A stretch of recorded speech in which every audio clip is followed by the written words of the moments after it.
ব্যাপক সংস্কারের মধ্য দিয়ে কাঙ্ক্ষিত নতুন গণতান্ত্রিক অভিযাত্রা শুরু করা এবং সেই নতুন গণতান্ত্রিক অভিযাত্রা শুরু করবার লক্ষ্যে পৃথিবীর সবচাইতে বরেণ্য বাঙালি এবং সবচাইতে বরেণ্য বাংলাদেশী আন্তর্জাতিকভাবে যিনি বাংলাদেশের পরিচয় সবচাইতে উচ্চতায় নিয়ে গেছেন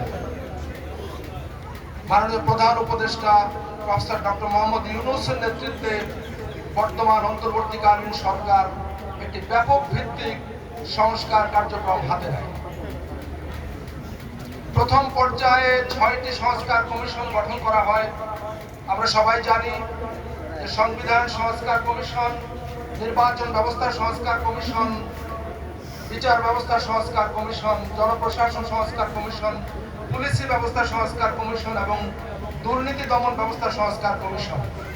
এই 6টি কমিশনের সুপারিশের ভিত্তিতে সুপারিশগুলো জাতীয় ঐকমত্যের ভিত্তিতে বাস্তবায়নের লক্ষ্যে একটি জাতীয় সনদ তৈরির জন্য জাতীয় ঐকমত্য কমিশন গঠন করা হয়।